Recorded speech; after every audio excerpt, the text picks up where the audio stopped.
about moving into a bigger home in Irvine? I've done it myself, and I learned a lot. Today, I'm sharing the 3 biggest lessons I learned from trading up and what I do differently, and the things I never saw coming.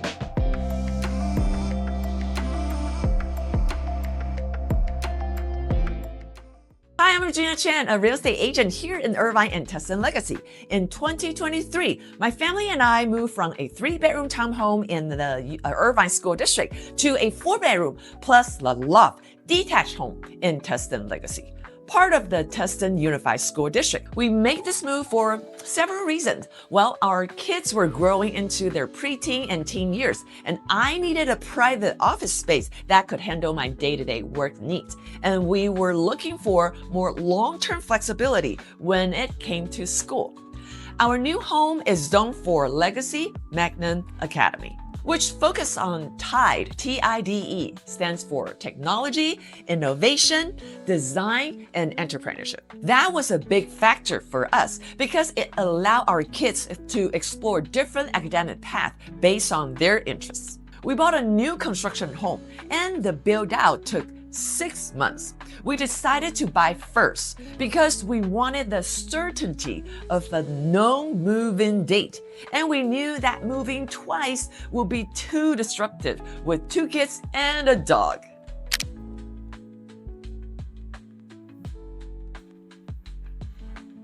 Here's what surprised us during the process.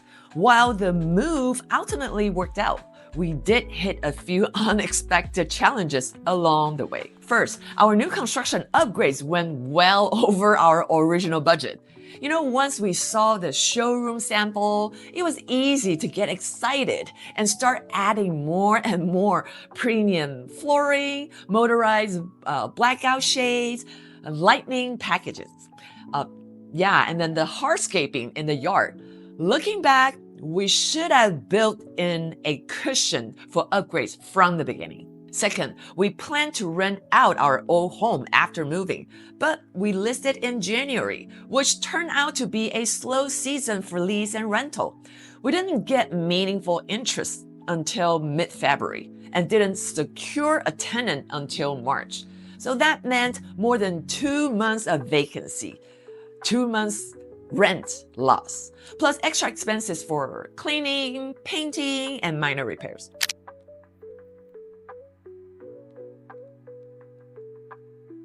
First major lesson I learned is to study the market early, even before you fully committed to trading up.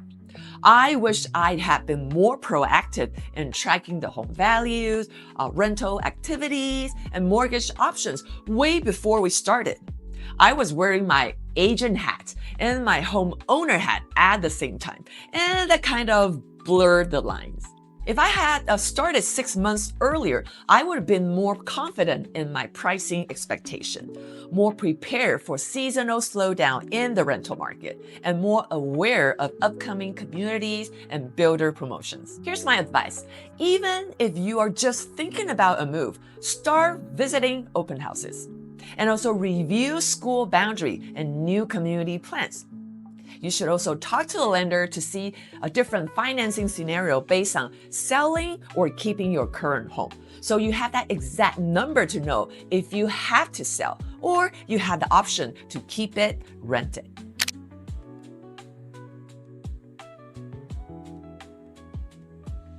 Lesson number 2, be flexible with your search.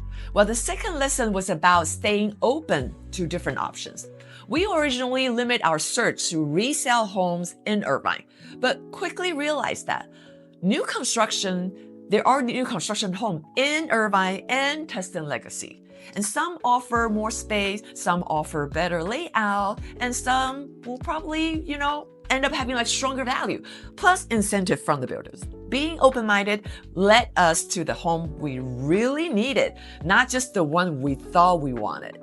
And having a school like Legacy Magnet Academy zoned to the property made the decision even easier because it gave our kids options, a learning environment tailored to innovation and entrepreneurship, which fit their unique interests.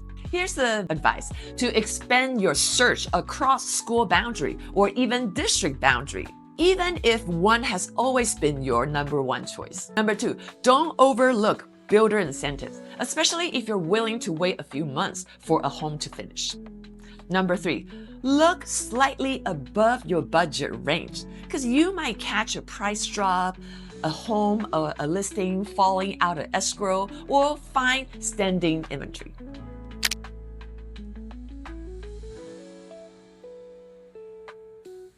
Lesson 3, budget for vacancy, overlap, and surprises.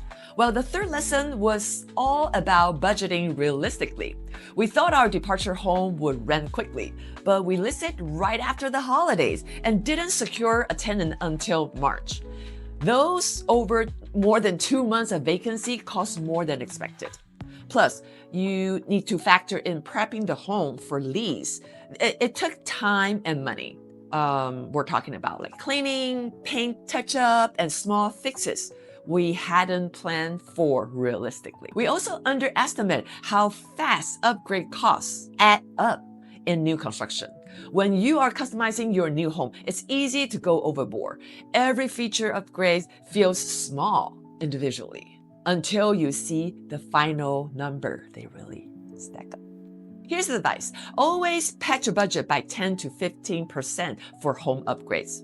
Number 2, if you are renting out your old homes, budget for at least 2 months or 2 to 3 months of vacancy. Next one is to build a timeline that gives you the buffer space because delays happen, especially during slower market months.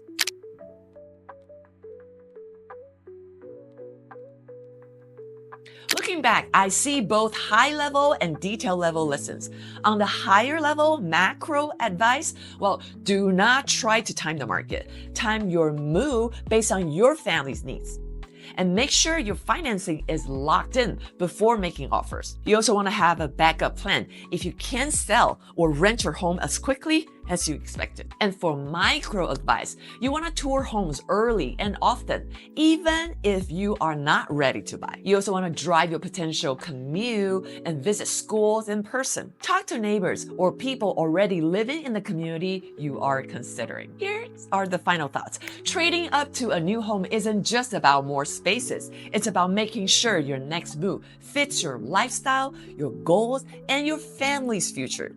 For us, it meant giving our kids room to grow and more tailored educational opportunities, and a better work from home setup for me. Yes, we had surprises, but we also gained clarity. If I could go back, I'd start earlier, ask more questions, and build in more financial cushion. If you're planning your own trade-up move, I hope this gives you a clear picture of what to expect. If you're not sure whether to buy first or sell first, check out my other video where I break down both options with real client stories and numbers.